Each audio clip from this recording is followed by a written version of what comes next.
یہ آپ کا لیول ہے. پاکستان ریٹیلیٹ کرے گا. السلام علیکم، آپ دیکھ رہے ہیں نشریات مجھ مدثر قیوم کے ساتھ. آج کی اس نشست میں ہمارے ساتھ ایک ایسی شخصیت موجود ہے جن کا کام تھیٹر میں لوگوں کو ہنسانا ہوا کرتا تھا. وہ جیسے ہی اسٹیج پر پہنچتے تھے تو لوگ جھوم اٹھتے تھے، لوگ کلیپنگ کرنا شروع کر دیتے تھے اور تالیوں کا ایک نہ ختم ہونے والا سلسلہ جاری رہا کرتا تھا. اور آج کل انہوں نے تھیٹر سے روگردانی کے بعد ممبر رسول پر بیٹھ کر لوگوں کو اور لوگوں کی زندگیوں کو سنوارنے کا کام شروع کر رکھا ہے. میں آپ اور ان کے درمیان دیوار بنے بغیر آپ سے ملاقات کرواتا ہوں ہمارے آج کے بہت ہی خوبصورت مہمان جناب جواد وسیم صاحب. السلام علیکم سر. وعلیکم السلام مدثر صاحب. سر کیسے ہیں آپ؟ اور آپ سب ناظرین کو بھی السلام علیکم. سر کیسے ہیں آپ؟ الحمدللہ. آپ ٹھیک ہیں؟ الحمدللہ، اللہ کا احسان. سر یہ بتائیے گا کہ اللہ اکبر سے لے کر اللہم اغفر لی حیینا و میتینا و شاہدینا تک کے سفر کو جواد وسیم کیسے ڈیفائن کرتے ہیں؟ بڑا ہی مزہ آیا. اکثر میں یہ کہتا ہوں اپنے بیانوں میں کہ جب آدمی دنیا میں آتا ہے تو اللہ اکبر کی صداؤں سے اس کا استقبال کیا جاتا ہے. بالکل. جو ایک اللہ اکبر ایک خوشی کا نعرہ ہے، نعرہ توحید ہے، یعنی ہم خوش ہوتے ہیں اور اللہ کی توحید پہ، اس کی اس تخلیق پہ یعنی اللہ کی تعریف کرتے ہیں، حمد کرتے ہیں اور آنے والے کا استقبال کرتے ہیں اور کہتے ہیں کہ اے میرے ننھی، اے میرے ننھے، میرے پیارے بچے بچی، تمہیں دنیا میں بہت سے اکبر دکھائے جائیں گے لیکن یاد رکھنا کہ اکبر صرف اللہ ہے. پھر جب وہ دنیا سے جاتا ہے، وہ تو آپ نے کہا وہ تو دعا ہے نا، اصل تو 4 تکبیریں ہیں. وہ جب واپسی کی تو وہی اللہ اکبر کی صداؤں میں ہم رخصت کرتے ہیں کہ ہم پوچھتے ہیں کہ اے ہمارے نانا جی، دادا جی، ہمارے بھائی، بزرگ، امی، جو آپ کو آتے وقت کہا گیا تھا اللہ اکبر، اب آپ جا رہے ہیں تو اللہ اکبر ہی ہے نا، کوئی اور تو نہیں ہے.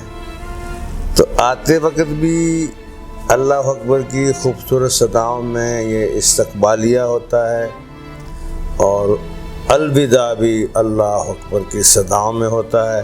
اب درمیان میں وہ آدمی کیا کرتا ہے، وہ ہماری بچی کیا کرتی ہے، یہ اس کی ثواب دیدہ، لیکن ہم آتے جاتے کہتے ہیں اللہ اکبر. سر ماں جی چاہتی تھی، کسی نے پوچھا کہ بیٹا کیا بنے گا، وہ کہتی ہیں یا مولوی بنے گا یا اداکار بنے گا. بیٹا دونوں ہی بن جاتا ہے. یہ ماں جی نے پوچھو چاہ، میں نے کئی دفعہ پوچھا، میں کہ امی جی آپ نے کیسے کہہ دیا؟ تو آپ کو یہ دونوں علیحدہ علیحدہ ہم سمجھتے ہیں نا ہمارے معاشرے میں. تو وہ کہتی پتہ نہیں میرے دل میں کیا آیا تو میں دیکھ کے تو کہہ رہی بس جو انہوں نے کہہ دیا وہ اللہ نے کر دیا. مولوی تو نہیں بنے، وہ تو بڑی اونچی ایک کیٹیگری ہے، بڑی شان والی، لیکن ویسے تو اس طرح کے بننے کی کوشش کرتے رہتے. مولانا طارق جمیل صاحب سے کافی متاثر دکھائی دیتے ہیں. بہت زیادہ. سر ویسے کیا وجہ ہے؟ ہم دیکھتے ہیں جنید جمشید صاحب ہو گئے، ہم دیکھتے ہیں کہ ثقلین مشتاق صاحب ہو گئے اور پھر جواد وسیم صاحب ہو گئے. مولانا صاحب کے پاس ایسی کون سی گیدڑ سنگھی ہے کہ وہ سب کو ایک پرچم تلے اکٹھا کر رہے ہیں؟ ہاں باقی وہ گیدڑ سنگھی کا نام ہوا ہے اخلاقیات. حضور صلی اللہ علیہ وسلم علیہ اخلاق، یہی گیدڑ سنگھی ہے جو آپ کے پاس بھی ہونے چاہیے، جو میرے پاس بھی ہونے چاہیے، جو ہر مسلمان کے پاس ہونے چاہیے، اور یہی ہماری کامیابی کا زینہ ہے اور یہی کافروں کو دین اسلام میں لانے کا ذریعہ ہے اور یہی گھروں کی خوشحالی ہے. اخلاق محمد مصطفیٰ صلی اللہ علیہ وسلم. تو مولانا طارق صاحب نے وہ اپنایا، انہوں نے سیکھا، اس کو پڑھا، آپ کی سیرت کو یاد کیا، سمجھا، اسٹڈی کی، پھر اس کو اپنے پہ اپلائی کیا. تو ہم ان کے پیچھے مجھے ایک دفعہ یاد ہے وہ مجھ سے ناراض ہو گئے. کسی بات پہ مجھے بڑا ڈانٹا، ایسے کہ میں بیٹھا رہا چپ کرے. تو ہفتے بعد مجھے فون کرتے ہیں بھائی کہاں ہیں آپ جواد وسیم، آ جاؤ میرے پاس. میں کہا میرے پاس ٹائم نہیں، اور میرے پاس تھا بھی نہیں یار آ جاؤ، ناراض نہیں ہوتے. میں نے کہا جی میں نے نہیں آنا، میرے کام ہے. او یار آ تو جاؤ. میں نے کہا جی ہوا کیا ہے؟ کہ یار وہ میں نے تمہیں ڈانٹا تھا تو میں بڑا پریشان ہوں، تو میں تمہارے لیے 1,00,000 روپیہ لے کے آیا ہوں، تو وہ لے لو تو مجھے معافی دے دو. یعنی ایسا آدمی کو ہے، آپ دیکھتے ہیں کیسے.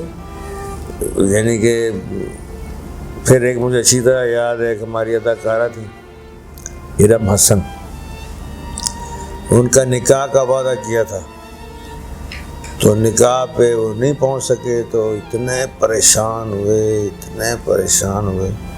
مجھے کہتے ہیں یار مجھے معافی لے دو.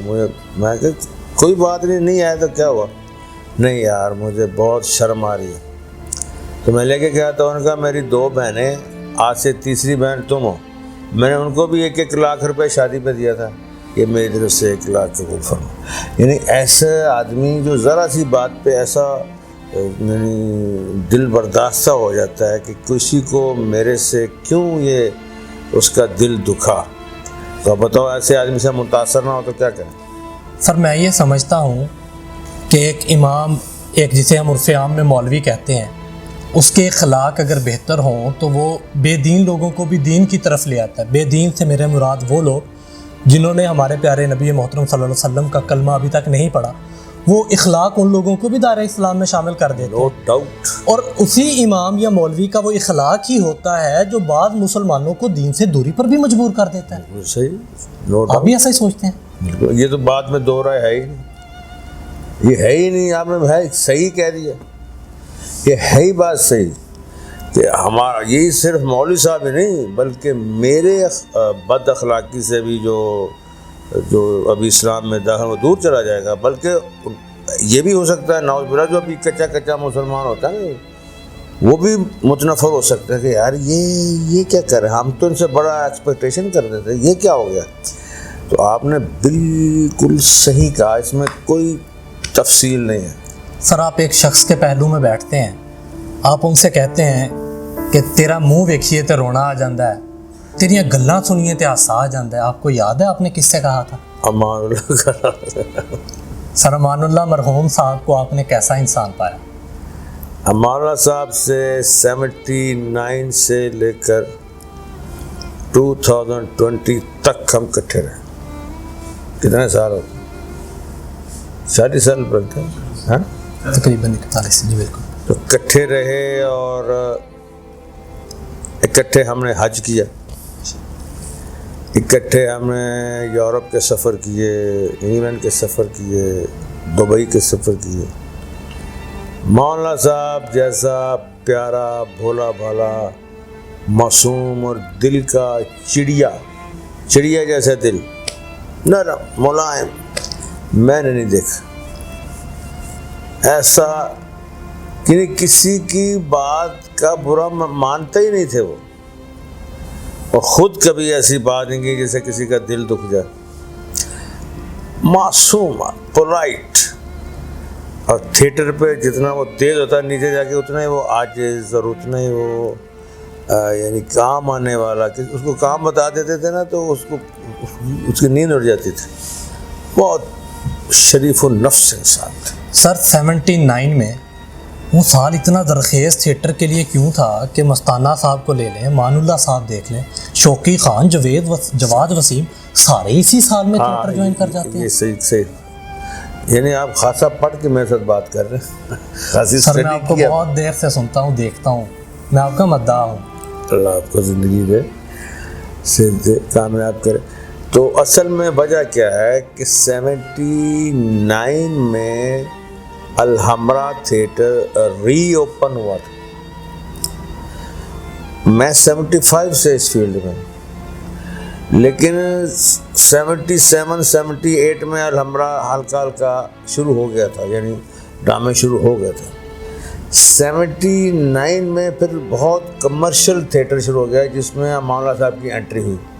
امانہ صاحب سے پہلے میں نے ڈرامہ کیا, میرے ساتھ ہی مستانہ صاحب, میرے ساتھ ہم کٹھے تینوں ایک تھیٹر میں کٹھے آئے ڈرامے میں. تو یہ آپ کی انفارمیشن پہ میں بہت زیادہ کہ ہم واقعی کٹھے 79 میں الحمرا میں آئے تھے, اور پھر واقعی وہ درخیز تھا, معاملہ جیسا, مستانہ صاحب جیسا, شوقی صاحب جیسا, میرے جیسا نالائق بھی بیچ میں. سر مجھے آپ کی تھکاوٹ کا بخوبی اندازہ ہے کہ آپ کا یہ آج کا دن کیسا گزرا.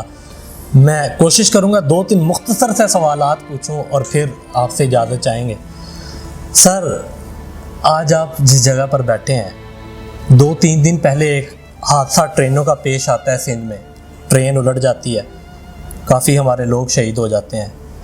اسی حادثے کی بابت ہمارے ریلوے اسٹیشن پر ٹرینیں رک جاتی ہیں. کسی جہانیہ کے لوگوں میں سے کسی کا رشتہ دار اس ٹرین میں نہیں ہوتا, لیکن ہم دیکھتے ہیں پورا شہر ہی جذبہ انسانیت کو لے کے, کوئی جوس کے ڈبے, کوئی قربانیاں, کوئی کھانا پینا لے کے امڑ پڑتا ہے. ہمارے لوگوں میں اتنی انسانیت ہے, جبکہ میڈیا یہ دکھاتا ہے کہ جب کوئی ایکٹر اپنے آخری دنوں میں ہوتا ہے تو یہ اس کو دکھاتے ہیں کہ وہ بہت قسم پرسی کی حالت میں ہے. سر یہ کوئی بھونڈا قسم کا مذاق ہوتا ہے یا یہ کیوں اس طرح کا پیش کیا جاتا ہے؟ نہیں, بعض اوقات تو ایسی میزریبل کنڈیشن ہوتی ہے کہ عروج کے زمانے میں وہ ایسا نہ کر سکے کہ کچھ سیو کرتے, یا کوئی حکومت کی طرف سے بھی کوئی ایسا نہیں ہے, کوئی ادارہ نہیں ہے, کوئی ایسا انتظام نہیں ہے کہ کسی کے لیے بھی نہیں ہے, ہمارے خصوصی طور پہ کیا ہو. لیکن بعض اوقات جو ہے وہ میڈیا والے اس کو زیادہ اٹھا دیتے ہیں. اب سر ہم یہ دیکھتے ہیں, اب تھوڑا پیچھے چلتے ہیں, ایک تھیٹر کے اداکار معین اختر صاحب ہوتے تھے. وہ کوئی بھی ایسی جگت نہیں کرتے تھے جو بلو دا بیلٹ سمجھی جائے, پھر بھی لوگ ہنس پڑتے تھے. بڑی معذرت کے ساتھ آپ کے دور سے تھوڑا سا آگے, یا آپ کے دور کے اس اختتام پہ ہم دیکھتے ہیں کہ لوگ اس وقت تک تھیٹر نہیں دیکھتے جب تک نرگس ناچتی نہیں ہے اسٹیج پہ. سر یہ غلط نہیں ہے؟ ایک تو یہ کہ معین صاحب صرف تھیٹر کے نہیں تھے, بالکل ٹھیک کہہ رہے ہیں, وہ ٹیلی ویژن کے اور شوز کے بہت بڑے فنکار, انٹرنیشنل فنکار تھے. بالکل ایسے. میں نے ان کے ساتھ کام کی سعادت حاصل کی ہوئی ہے, ہم نے اکٹھے کافی کام کیا. تو اس کے بعد جب اصل میں جب پیسہ انوالو ہوتا ہے نا, تو پھر باہر کا آدمی پیسہ دیکھ کے آتا ہے کہ میں بھی تو یہ پیسے کماؤں. اب اس کو نہ آرٹ سے تعلق ہوتا ہے, نہ اس کو کوئی انسان یعنی کیا تعلق ہے کہ یہ کام اچھا ہے برا ہے کیا, اس کو پیسے سے تعلق ہوتا ہے. جب وہ پروڈیوسر آنا شروع ہو گئے جن کو صرف فلم میں بھی, فلم کی تباہی کی وجہ بھی یہی بنی کہ بس پیسے پیسے, بھائی یہ سین ڈال دو, یہ ڈال دو, یہ کر دو, یہ کر دو, پیسے نہ چاہیے. فلم بھی ختم ہو گئی, اور تھیٹر پہ بھی ویسے ہی پروڈیوسر آ گئے, جی بس ہمیں ناچ چاہیے, پیسے چاہیے. کیونکہ شروع میں جب وہ ایک نائٹ ہوتی تھی نا, اس کو کہتے تھے نرگس نائٹ, اس میں ایک نائٹ میں 15 لاکھ روپے آتا تھا. پھر ان کا جب تو روز کمائے, اس سے پھر آہستہ جو کام کرنے والے تھے, جو رائٹرز تھے, وہ سارے ناپید ہونا شروع ہو گئے. آرٹس کاؤنسلوں بھی مجبور ہو جاتی ہیں نا, ان کو بھی جب پروڈیوسر ہی نہ ساتھ دینا پڑتا ہے نا, اور وہ اتنی سختی نہیں کر سکتے کہ آخر وہ کہتے ہیں میرا اتنا پیسہ لگایا, میں آپ کے کہنے پہ ڈرامہ لگاؤں گا, میرا لاکھوں کا لاس ہو جائے گا. تو یہ نہیں پتا ہوتا کہ مستقبل میں یہ کہ مستقل لاس ہو جائے گا, اور آہستہ یہ بھی انڈسٹری دفن ہو جائے گی. تو یہ وہ لوگ ہیں جو صرف پیسے کے لیے آئے اور اس کو خراب کر کے چلے گئے. حالانکہ نرگس ہمارے ساتھ کام کرتے تھے, ہی از ویری گڈ ایکٹریس, اور وہ بڑی, بلکہ ہم نے اکٹھے حج کیا, وہ بڑی اچھی لڑکی ہے. لیکن وہ پروڈیوسر نے نا اس کو مس یوز کیا کہ آپ یہ کرو ہمارے یہ, تو بیچاری وہ بھی مجبور ہو گئی. لیکن اب تھیٹر بھی بالکل ڈاؤن ورڈ چلا گیا. پھر سے اس کو حکومت یا آرٹس کونسل یا یہ لوگ پھر سے اس کو چلائیں, اچھے رائٹر لیں, اچھے اسکرپٹ لیں, کام کریں, پھر ہو سکتا ہے پھر سے یہ پاؤں پہ کھڑا ہو جائے. سر آپ جہانیہ میں موجود ہیں, اور آپ نے جہانیہ کو یہ شرف بخشا ہے کہ آپ آج یہاں پر ہمارے مہمان ہیں. سر جس جگہ پر آپ موجود ہیں, کھگا ہاؤس کی میزبانی بڑی مشہور ہے ہمارے علاقے میں. آپ سے بھی ایسی ہی مہمان نوازی سے پیش آئے گئے؟ کھگا ہاؤس کی میزبانی نہ ہوتی تو میں یہاں ہوتا ہی نہیں. یہ تو کھگا ہاؤس نہیں تھا. میں یہاں کل سے آئے ہوئے ہیں، ویسے اے سی لگائے ہوئے ہیں، کھلا رہے ہیں پلا رہے ہیں، بار بار چائے آ رہی. اور بڑے یہ خوبصورت بچے میرے سامنے یہ رات سے ایسے کھڑے ہیں جیسے میرے ساتھ کوئی ان کا بڑا گہرا اور پرانا تعلق ہے. اور میں ان کی چہروں کے ایکسپریشن اور ان کے جیسچرز اور ان کی خدمت، صبح سے جو لگے ہوئے ہیں، ناشتے لا رہے ہیں، کیا کر رہے ہیں. اب ہم ابھی گشت کر کے آئے ہیں، بیان کر کے آئے ہیں میں ایک گاؤں سے، ان کے 11:15 آئے ہیں، بیچارے باہر کھڑے ہوئے تھے. تو یہ کھگا اس کا میں مشکور ہوں کہ جنہوں نے میں جن کا مہمان بنا. اللہ ان کو اور زیادہ عزت دے، اور کھگا صاحب کو، ان کی فیملی کو، یہ سارے عملے کو، سب بچوں کو اللہ تعالیٰ بہت عزت دے. سر جاتے جاتے خوبصورت سی نظم ہماری آڈینس کے لیے سناتے ہیں. وہی والی نظم جو آپ، سر وہی والی، بالکل. میرے دوست ہیں شوکت زہری صاحب، ان کی ہے.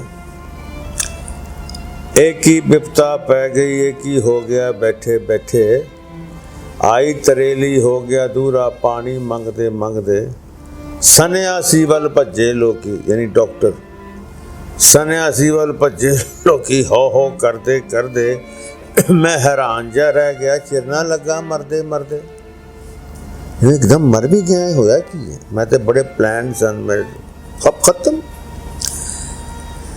جب میں مر گیا تو پھر کی ہویا؟ ہا کار جی پی گئی گھر وچ، چیکاں کنداں ٹپیاں. سب تو پہلے ہمسائیاں سن جڑیاں سن کے نٹھیاں. نیتی آئی، سگرا آئی، باجی کبرا آئی، چاچا خالق نٹھا آیا نال اشرف دا پائی. نبزاں اتے انگلاں دھریاں، کن چھاتی نوں لایا، انا للہ پڑھ کے پراں ہو گیا ہر ہمسایا. موت دا چکھڑ ایسا چلیا لے گیا فصلاں ہریاں، جس ویڑے دا مان سی مینوں اوتھے وچھیاں دریاں. کول دا چھیتی آیا، دوروں دیروں آیا، دنیا داراں کٹھے ہو کے مینوں آخر پایا. منجی اٹھن لگی، یعنی جنازہ، منجی اٹھن لگی گھر دی پاوے پھڑ کے بہ گئی، کڑی پواندی ٹکراں مارے ابا کلی رہ گئی. پتر پراں نوں لے کے لوکی پھڑ کے روندا روندا، گلی چ آ گیا میرا جنازہ سراں تو ہوندا ہوندا. میت لے کے ٹر پے سجن، روون تے کرلاون وارو واری، کندھا بدلن منجی نوں پرلاون، یعنی ہلاون. سب اسوار سواری دھیمی کر کے لنگ دے جاون، کفن دے تھلے کانبے چھٹے کیتے کار ستاون. عذاب لطف دا ہاتھ بڑھا کے لامبے ہوئی جان، میت شوکت شاہ ہوراں دی چلی قبرستان. کہتے ہیں نا لذت کے لیے گناہ نہ کرو، لذت ختم ہو جائے گی، گناہ رہ جائے گا. اور مشقت کے لیے نیکی مت چھوڑو، مشقت ختم ہو جائے گی، نیکی آپ کے ساتھ چلے گی. عذاب لطف دا ہاتھ پڑا کے لمبے ہوئی جان، میت شوکت شاہ ہوراں دی چلی قبرستان. امام صاحب نے صفا بنا کے منجی اگے پائی، کان وچ بانگ جڑی سی پھوکی اودی جماعت کرائی. ہن میں چاہواں اٹھ امام دے اگوں پیچھے آواں، پچھلی صفے کھلو کے نہیں تاں پیچھے نوں ٹر جاواں. امام دے پیچھے نہیں سنا کھلوندا، امام نے کہا اگے آ جاؤ. ہن میں منیا حکم اطاعت، ہن میں لگے اکھ، بند ہوئیاں تے کھلیاں اکھاں، مر کے کھلے چاکے. سیدنا علی رضی اللہ تعالیٰ فرماتے ہیں تمام انسان سو رہے ہیں، جس دن مریں گے اس دن جاگیں گے. بند ہوئیاں تے کھلیاں اکھاں، مر کے کھلے چاکے. ہن میں چاہواں اپنے نوں انجام دی عادت پاواں، میت میری آونی جتھے جیوندی جانے آواں. اور مڑ کے مینوں جیوندا کر دے، اپنا آپ سواراں، کچھ نفس نوں حوث دے ہتھوں مرن تو پہلے ماراں. کوئی نہیں میریاں چیکاں سندا، پتا ایک نہ کھڑکے، قبرستان چ گاہ نوں ٹر پے لوکی منجی پھڑ کے. منجی اتوں چکے مینوں گور کنارے پایا، لتاں موڈے پھڑ کے تھوڑا بننے نوں کھسکایا. کسے آکھیا ٹھہرو پہلے کمر سہارا پاؤ، سدھی کر کے رکھو میت ہولی ہولی لاؤ. موڈیوں پر نہ لا کسے نے لک دوالے پایا، گونج کے کلمہ لوکاں پڑھیا، لہد دے وچ لمکایا، میرا حاکم میرا کاما میرے کوئی کم نہ آیا. رہ گیا کلم کلا آپ تے جو ورتایا، قبر چ پا کے منہ پرتا کے یاری بننے کر گئے. عمراں دے پھٹ سیون والے اتے پھٹے تر گئے. مامے چاچے بابے سداں سداں بھین بھراواں، آل اولاد نوں ہاکاں ماراں، کوئی قبر دا ساتھ بلاواں. جنوں بھی میں واجاں دتیاں وہی پیچھے سریا، کڈی اوپری دنیا سی میں پھٹیاں پچھوں چریا. مٹھاں پر پر قبر دے اتے مٹی پاؤندے جان، اچھا ربا جیودے رہن جڑے دفناؤندے جان. میرا مر جانا ہی باندا سی میں جت کے بازی ہریا، میرا بستر قبر دے اندر سی میں تکیا کتھے تریا. توڑاں اڑدیاں رہ گیاں پیچھے باقی رہ گیا کٹا، کی چنگا سی جے میں ہوندا روڑا پتھر وٹا. کتیاں بجدا سکیاں رجدا، ਠੁੱਡਿਆਂ ਦੇ ਭੱਜਦਾ, ਚੱਜਾਂ ਮਤਾਂ ਤੌਰ ਤਰੀਕੇ ਛੜਕ ਬਣਾਤੇ ਸਜਦਾ। ਹਾਏ ਨੀ ਮੇਰੀ ਕਿਸਮਤ ਮਾਏ, ਹਾਏ ਵੇ ਮੇਰੇ ਲੇਖੇ,